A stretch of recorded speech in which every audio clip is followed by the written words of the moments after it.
Hello everyone. আজি এইটো ভিডিঅ'ত ক্লাস 10ৰ সায়েন্সৰ ৰিচাৰ্চ সিৰিজৰ এইটো পাৰ্ট 2 ভিডিঅ'। ৰিচাৰ্চ সিৰিজৰ পাৰ্ট 1 ভিডিঅ'ত আমি কেইটামান ইম্পৰ্টেন্ট কোৱেশ্চন তোমালোকৰ আগত ডিসকাশন কৰিছিলো আৰু এইটো আজি পাৰ্ট 2 ভিডিঅ'। আজি এই ভিডিঅ'ত আমি মোস্ট ইম্পৰ্টেন্ট এমসিকিউ তোমালোকৰ আগত ডিসকাশন কৰিম আৰু এইবোৰ আমি প্ৰি ফাইনেলৰ পেপাৰবোৰৰ পৰা লৈছো। যদি কোনোবাই পাৰ্ট 1 ভিডিঅ'টো চোৱা নাই তোমালোকে প্লেলিষ্ট ভিজিট কৰি চাই লবা, নতুবা তোমালোকে আমাৰ চেনেলত গলেও পাবা। তেনেহলে আজিৰ ভিডিঅ'টো আমি স্টাৰ্ট কৰিছো। তেনেহলে এক নম্বৰ কোৱেশ্চনটো চোৱা কি দিয়া আছে। এক নম্বৰ কোৱেশ্চনটো দিয়া আছে এটা প্ৰথম দ্ৰব্যৰ pH ৰ মান হল। মই এইটো কোৱেশ্চন তোমালোকৰ সেই ৰিচাৰ্চ সিৰিজৰ পাৰ্ট 1 ভিডিঅ'ত কৰাই দিছিলো যে এটা প্ৰথম দ্ৰব্যৰ pH ৰ মান হয় 7। তেনেহলে অপচন নম্বৰ সি হ'ব ইয়াৰ শুদ্ধ উত্তৰ। বুজি পাইছা? এইটো তোমালোকৰ দুইটা প্ৰি ফাইনেল এক্সামত আহি গৈছে, সো মই এই কোৱেশ্চনটো আনিলো। তো এটা প্ৰথম দ্ৰব্যৰ pH ৰ মান হ'ব কিমান 7। তেনেহলে অপচন নম্বৰ সি হ'ব ইয়াৰ শুদ্ধ উত্তৰ। ঠিক আছে, নেক্সট আমি 2 নম্বৰ কোৱেশ্চনটোলৈ আগবাঢ়িছো। 2 নম্বৰ কোৱেশ্চনটো দিয়া আছে। 2 নম্বৰ কোৱেশ্চনটো চোৱা কি দিয়া আছে যে ধাতুৰ পাত দীঘল কৰি তাৰলৈ পৰিৱৰ্তন কৰিব পাৰো, ধাতুৰ এই গুণটো কি বুলি কোৱা হয়। মই তোমালোকক সেই পাৰ্ট 1 সিৰিজটোতে এইটো কোৱেশ্চনৰ তোমালোকৰ এটা ডেফিনেশন হিচাপে লিখি দিছিলো। তো ইয়াৰ উত্তৰটো কি হ'ব যে নমনীয়তা। যে ধাতুৰ পাত যদি আমি দীঘল কৰি তাৰলৈ পৰিৱৰ্তন কৰিব পৰা যিটো গুণ, সেই গুণটো কি বুলি কোৱা হয় নমনীয়তা বুলি কোৱা হয়। বুজি পাইছা? আৰু ঘৰ্ষণীয়তা কি আছিল যে ধাতুৰ পাতটোক যদি আমি মৰিয়াই বা কোবাই যদি কি কৰিব পাৰো পাতল কৰিব পাৰো, তেতিয়া সেইটো কি বুলি কোৱা হয় ঘৰ্ষণীয়তা। বুজি পাইছা? তো ইয়াতে কি কৈছে যে ধাতুৰ পাত দীঘল কৰি তাৰলৈ পৰিৱৰ্তন কৰিব পাৰি, তেনেহলে এই গুণটো কি বুলি কোৱা হ'ব নমনীয়তা। তেনেহলে অপচন নম্বৰ এ হ'ব ইয়াৰ শুদ্ধ উত্তৰ। বুজি পাইছা? নেক্সট 3 নম্বৰ কোৱেশ্চনটো চোৱা কি দিয়া আছে।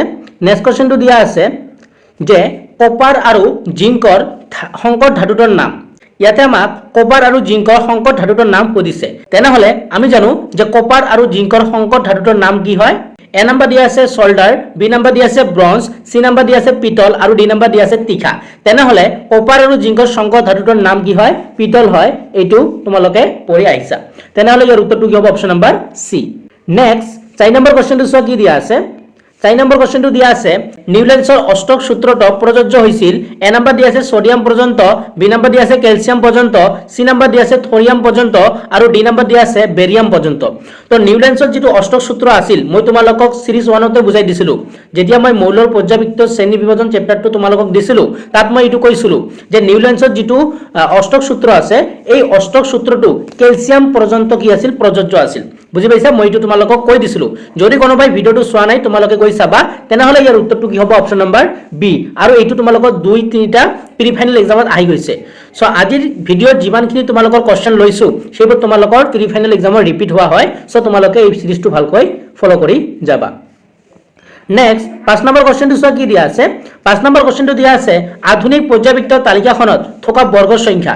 যে আমাৰ আধুনিক পৰ্যাবৃত্ত তালিকাত কি থাকে বৰ্গ আৰু পৰ্যায় থাকে। এতিয়া আমাক সুধিছে যে আধুনিক পৰ্যাবৃত্ত তালিকাত থকা বৰ্গৰ সংখ্যা আমাক সুধিছে।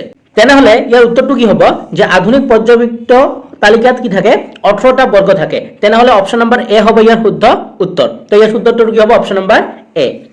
নেক্সট 6 নম্বৰ কোৱেশ্চনটোলৈ আগবাঢ়ো। 6 নম্বৰ কোৱেশ্চনটো কি দিয়া আছে চোৱা। 6 নম্বৰ কোৱেশ্চনটো দিয়া আছে যে উদ্ভিদ দেহত থকা কোষ বিভাজনৰ সহায় কৰা সঞ্জীৱনী পদাৰ্থবিধ হল। তো উদ্ভিদৰ দেহৰ কোষ বিভাজনৰ সহায় কৰা সঞ্জীৱনী পদাৰ্থবিধ লিখিব গৈছে। আমি জানো যে সঞ্জীৱনী পদাৰ্থবিধ কি থাকে চাইটোকাইনিন, জিবাৰেলিন, হয় নহয় এপসাইচিক এসিড। বুজি পাইছা? এইবোৰ কি হয় তোমালোকৰ সঞ্জীৱনী পদাৰ্থ। এতিয়া আমাক সুধিছে যে উদ্ভিদৰ দেহত কোষ বিভাজনত সহায় কৰা যিটো সঞ্জীৱনী পদাৰ্থ সেই সঞ্জীৱনী পদাৰ্থটো কি। তেনেহলে ইয়াৰ উত্তৰটো কি হ'ব অপচন নম্বৰ সি চাইটোকাইনিন। বুজি পাইছা? যে উদ্ভিদৰ দেহত কোষ বিভাজনত সহায় কৰা সঞ্জীৱনী পদাৰ্থটোৰ নাম কি চাইটোকাইনিন। তেনেহলে অপচন নম্বৰ সি হ'ব ইয়াৰ শুদ্ধ উত্তৰ। নেক্সট তোমালোকে এইবোৰ কপি নোট ডাউন কৰি যাবা। নেক্সট 7 নম্বৰ কোৱেশ্চনটো চোৱা কি দিয়া আছে যে 7 নম্বৰটো দিয়া আছে মানুহৰ যজন কোষত এটাত ক্ৰমোজোমৰ সংখ্যা হল। মানে মানুহৰ যজন কোষত থকা ক্ৰমোজোমৰ সংখ্যাটো আমাক লিখিব কৈছে। এ নাম্বাৰ দিয়া আছে 23, বি নাম্বাৰ দিয়া আছে 44, সি নাম্বাৰ দিয়া আছে 46 আৰু ডি নাম্বাৰ দিয়া আছে 92। তো মানুহৰ যজন কোষত থকা ক্ৰমোজোমৰ সংখ্যা কি হয় 46। অপচন নম্বৰ সি হ'ব ইয়াৰ শুদ্ধ উত্তৰ। যদি কোৱেশ্চনটো জ্বৰ কলে হয় তেনেহলে ইয়াৰ উত্তৰটো কি হল 23। যদি জ্বৰ কলে হয় তেনেহলে ইয়াৰ উত্তৰটো কি হ'ব 23। যেহেতু আমাক ইয়াতে সংখ্যা সুধিছে তেনেহলে কি হ'ব 46। তেনেহলে ইয়াৰ উত্তৰটো হ'ব অপচন নম্বৰ সি 46। নেক্সট 8 নম্বৰ কোৱেশ্চনটো চোৱা কি দিয়া আছে। 8 নম্বৰটো দিয়া আছে খাদ্যনলীৰ কণ্ঠ অংশই যকৃতৰ পৰা পিত্তৰস লাভ কৰে। তো এ নম্বৰ অপচন দিয়া আছে এপেণ্ডিক্স, বি নম্বৰ দিয়া আছে বৃহদান্ত্ৰ, চি নম্বৰ দিয়া আছে পাকস্থলী আৰু ডি নম্বৰ দিয়া আছে ক্ষুদ্ৰান্ত স্মল ইন্টেষ্টাইন। তেনেহ'লে ইয়াৰ উত্তৰটো কি হ'ব? অপশ্যন নম্বৰ ডি ক্ষুদ্ৰান্ত। ক্ষুদ্ৰান্ত হ'ব তোমালোকৰ শুদ্ধ উত্তৰ। নেক্সট 9 নম্বৰ কুৱেশ্যনটো চোৱা কি দিয়া আছে।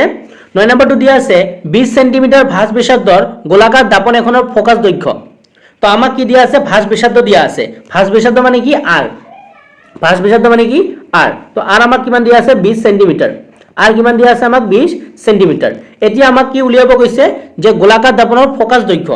তেনেহলে আমি ফোকাস দৈৰ্ঘ্য আৰু ভাঁজ ব্যাসাৰ্ধৰ মাজত ৰিলেশন জানো। কি ৰিলেশন? যে r = 2/2 f। কি ৰিলেশন জানো? যে r = 2/2 f। বুঝি পাইছা? তো মনে রাখিবা যে ভাঁজ ব্যাসাৰ্ধ আৰু ফোকাস দৈৰ্ঘ্যৰ মাজত আমি এটা ৰিলেশন জানো। কি ৰিলেশন? r = 2/2 f। ইয়াৰ পৰা যদি আমি f টো আমি ক্যালকুলেশন কৰো তেনেহলে কি পাম? ইয়াৰ পৰা f টো আমি কি পাম? যে f = পাম আমি r/2। অপৰটো যদি আমি ক্যালকুলেশন কৰো তেনেহলে কি পাম? f = r/2 পাম। বুঝি পাইছা? কাৰণ 2 টো ইফালে f ৰ লগত পূৰণ হৈ আছে, ইফালে আহিলে কি হ'ব? হৰণ হ'ব। তেনেহলে আমি f কি পাম? r/2 পাম। এতিয়া তোমালোকে যদি ভালকৈ চোৱা আমাক ইয়াতে কোশ্চেনত r কিমান দিয়া আছে? 20 সেন্টিমিটাৰ। তো r ঠাইত যদি আমি 20 পাতি দিও আৰু তলত কিমান আছে? 2। তো এইটো কোটাকটি কৰিলে কিমান পাম আমি? 10 পাম। কিমান পাম? 10 পাম। তেনেহলে ফোকাস দৈৰ্ঘ্য আমি কিমান পাম? 10 পাম। কথাটো বুজি পালা? যে আমি ফর্মুলাটো জানো r = 2/2 f। তো ইয়াৰ পৰা যদি আমি f উলিয়াও তেনেহলে কিমান হ'ব? r/2। এতিয়া r আমাৰ কোশ্চেনত কিমান দিয়া আছে? 20 সেন্টিমিটাৰ। তো ওপৰত 20 আৰু তলত 2। তো কোটাকটি কৰিলে আমি কিমান পাম? 10 পাম। তেনেহলে ইয়াৰ উত্তৰটো চোৱা ক'ত আছে? অপশ্যন নম্বৰ বি আছে। তো অপশ্যন নম্বৰ বি হ'ব ইয়াৰ শুদ্ধ উত্তৰ। এই এনেকুৱা ধৰণৰ কোশ্চেন তোমালোকৰ আহিব পাৰে, জাস্ট তোমালোকক এই ভ্যালুটো চেঞ্জ কৰি দিব। বুজি পাইছা? তো তোমালোকে মনত ৰাখিবা ফৰ্মুলাটো r = 2/2 f আৰু এটো ক্যালকুলেশন কৰি আমি কি লিখিব পাৰো? f = r/2 লিখিব পাৰো। তো ইয়াৰ উত্তৰটো হ'ব option number B. Next 10 number কোশ্চেনটো চোৱা কি দিয়া আছে যে find the missing component x। x তো কি হ'ব? আমাক দিয়া আছে বিক্রিয়া। চোৱা কি দিয়া আছে যে Cu + 2 AgNO3 CuNO3 + x। মানে আমাক x টো কি হ'ব এইটো আমাক সুধিছে। এই x টো আমাক কি হ'ব? এতিয়া যদি তোমালোকে ইয়াতে ভালকৈ চোৱা এই Cu টো কি কৰিছে? NO3 টো কি কৰিছে? অপসাৰণ কৰিছে। কৰি কি উৎপন্ন কৰিছে? CuNO3 হয় না নহয়? এতিয়া এই NO3 ৰ লগত যেটো Ag আছে এইটো উলাই যাব গৈ ইয়াতে পৰিব। তেনেহলে x টো আমাৰ কি হ'ব? ax হ'ব। কথাটো বুজি পালা? যে ভালকৈ যদি তোমালোকে চোৱা যে ইয়াতে Cu টো NO3 টোক লৈ অপসাৰিত কৰিছে, বাকি কোনটো আছে NO3 ৰ লগত Ag2। এই Ag2 তোমালোকৰ প্লাস হৈ এনেকৈ থাকি যাব। তো আমাৰ x টো কি হ'ব? Ag হ'ব। তেনেহলে এইটো চোৱা ক'ত আছে? অপশ্যন নম্বৰ সি আছে। তেনেহলে অপশ্যন নম্বৰ সি হ'ব ইয়াৰ শুদ্ধ উত্তৰ। কোশ্চেনটো ভাল আহিছিল, এনেকুৱা ধৰণৰ কোশ্চেন তোমালোকৰ আহিব পাৰে। তো বুজি পাইছা? তো অপশ্যন নম্বৰ সি হ'ব ইয়াৰ শুদ্ধ উত্তৰ। নেক্সট কোশ্চেন নম্বৰ 11 কি দিয়া আছে চোৱা।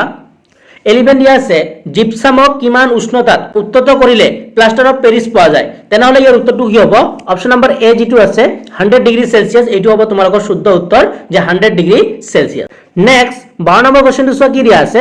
12 নম্বৰটো দিয়া আছে আধুনিক পৰ্যাবৃত্ত তালিকাৰ তৃতীয় পৰ্যায়ত থকা মৌল সংখ্যা। যে আধুনিক পৰ্যাবৃত্ত তালিকাত তৃতীয় পৰ্যায়ত থকা মৌল সংখ্যা আমাক সুধিছে। তেনেহলে ইয়াৰ এ নম্বৰ অপশ্যন দিয়া আছে 2, বি নম্বৰ দিয়া আছে 8, সি নম্বৰ দিয়া আছে 18 আৰু ডি নম্বৰ দিয়া আছে 32। তেনেহলে ইয়াৰ উত্তৰটো হ'ব অপশ্যন নম্বৰ বি 8। আধুনিক পৰ্যাবৃত্ত তালিকাত তৃতীয় পৰ্যায়ত থকা মৌল সংখ্যা কিমান? 8। তেনেহলে অপশ্যন নম্বৰ বি হ'ব ইয়াৰ শুদ্ধ উত্তৰ। নেক্সট 13 নম্বৰটো কি দিয়া আছে চোৱা। প্ৰবাহৰ এসআই একক কোনটো? এ নম্বৰ দিয়া আছে ওয়াট, বি নম্বৰ দিয়া আছে কুলম, সি নম্বৰ দিয়া আছে ভল্ট আৰু ডি নম্বৰ দিয়া আছে এম্পিয়াৰ। তো প্ৰবাহৰ এসআই একক কি হয়? এম্পিয়াৰ। এইটো সকলোৱে জানা, একেবাৰে সিম্পল কোশ্চেন, বিদ্যুৎ চেপ্টাৰৰ পৰা দিছে। তো মনত ৰাখিবা যে প্ৰবাহৰ এসআই একক কি হয়? এম্পিয়াৰ। অপশ্যন নম্বৰ ডি হ'ব ইয়াৰ শুদ্ধ উত্তৰ। নেক্সট 14 নম্বৰটো কি দিয়া আছে চোৱা। বৈদ্যুতিক প্ৰবাহ উৎপন্ন কৰা সঁজুলি হল এ নম্বৰ দিয়া আছে গ্যালভানোমিটাৰ, বি নম্বৰ দিয়া আছে জেনাৰেটৰ, সি নম্বৰ দিয়া আছে এমিটাৰ আৰু ডি নম্বৰ দিয়া আছে মটৰ। তো ইয়াৰ উত্তৰটো কি হ'ব? যে বৈদ্যুতিক প্ৰবাহ উৎপন্ন কৰা যেটো সঁজুলি, এই সঁজুলিটোক আমি কি বুলি কোৱা হয়? জেনাৰেটৰ বুলি কোৱা হয়। অপশ্যন নম্বৰ বি হ'ব ইয়াৰ শুদ্ধ উত্তৰ। নেক্সট 15 নম্বৰ কোশ্চেনটো চোৱা কি দিয়া আছে। 15 নম্বৰটো দিয়া আছে মুকুলৰ দমেৰে অযৌন প্ৰজনন সংঘটিত হয়। এ নম্বৰ দিয়া আছে এমিবা, বি নম্বৰ দিয়া আছে ইষ্ট, সি নম্বৰ দিয়া আছে প্লাজমোডিয়াম আৰু ডি নম্বৰ দিয়া আছে লেইশমেনিয়া। তেনেহলে ইয়াৰ উত্তৰটো কি হ'ব? Option number B east. Next 16 number কোশ্চেনটো চোৱা কি দিয়া আছে যে পৰাগধানী ড্যাশ থাকে। এ নম্বৰ দিয়া আছে বেটুপাত, বি নম্বৰ দিয়া আছে ডিম্বক, সি নম্বৰ দিয়া আছে স্ত্ৰীকেশৰ আৰু ডি নম্বৰ দিয়া আছে পৰাগ ৰেণু। তেনেহলে ইয়াৰ উত্তৰটো হ'ব অপশ্যন নম্বৰ ডি পৰাগ ৰেণু। পৰাগধ্বনিত কি থাকে? পৰাগ ৰেণু থাকে। তো অপশ্যন নম্বৰ ডি হ'ব ইয়াৰ শুদ্ধ উত্তৰ। 17 নম্বৰ কোশ্চেনটো চোৱা কি দিয়া আছে যে কোন স্থানত চিপকো আন্দোলনৰ সূচনা হৈছিল। এ নম্বৰ দিয়া আছে ৰাজস্থান, বি নম্বৰ দিয়া আছে লোথাল, সি নম্বৰ দিয়া আছে ৰেনী আৰু ডি নম্বৰ দিয়া আছে আজমেৰ। তো ইয়াৰ উত্তৰটো কি হ'ব অপশ্যন নম্বৰ সি ৰেনী চিপকো আন্দোলনৰ সূচনা হৈছিল ক'ত ৰেনীত ৰেনী স্থানত কি হৈছিল যে চিপকো আন্দোলনৰ সূচনা হৈছিল তো আজিৰ ক্লাছত আমি এই 17টা তোমালোকৰ most important MCQ question discussion কৰিলো আশা কৰিছো তোমালোকে কোৱেশ্চনবোৰ ভাল পালা আৰু এইবোৰ তোমালোকৰ প্ৰি ফাইনেল এক্সামৰ ৰিপিটেড কোৱেশ্চন আহিছে আৰু যদি তোমালোকে আমাৰ ৰিস্টাৰ সিৰিজটো ভালকৈ ফলো কৰি যোৱা তেনেহলে আমাৰ এই সিৰিজটোৰ পৰা তোমালোকে পৰীক্ষাত বহু পৰিমাণে উপকৃত হ'বা আৰু যদি ৰিস্টাৰ সিৰিজৰ তোমালোকে আগৰ ভিডিঅ'বোৰ চোৱা নাই তোমালোকে প্লেলিষ্ট ভিজিট কৰি চাই লবা নতুবা আমাৰ চেনেলত গলে তোমালোকে পাবা আৰু ক্লাস 10 ৰ কাৰণে আমাৰ এটা হোৱাটসএপ গ্ৰুপ আছে তোমালোকে আমাৰ হোৱাটসএপ গ্ৰুপটোত জয়েন হৈ লবা আৰু আমি ভিডিঅ'বোৰ তোমালোকক এতিয়া ৰেগুলাৰলি দিম যেহেতু তোমালোকৰ পৰীক্ষাৰ কাৰণে বেছি সময় নাই সো তোমালোকে এইবোৰ তোমালোকৰ নোট ডাউন কৰি লোৱা আৰু তোমালোকে এইবোৰ ভালকৈ পঢ়ি যোৱা আৰু এইবোৰ তোমালোকৰ ৰিপিটেড প্ৰি ফাইনেল কোৱেশ্চনত আহি আছে আৰু আমি এনেকৈ তোমালোকৰ লং কোৱেশ্চন লৈ আহিম সো আজি ভিডিঅটো আমি ইয়াতে সামৰিছো নতুন এটা ভিডিঅৰ লগত তোমালোকৰ লগত পুনৰ দেখা দেখি হম ভিডিঅটো চোৱাৰ জন্য তোমালোকক ধন্যবাদ জনাইছো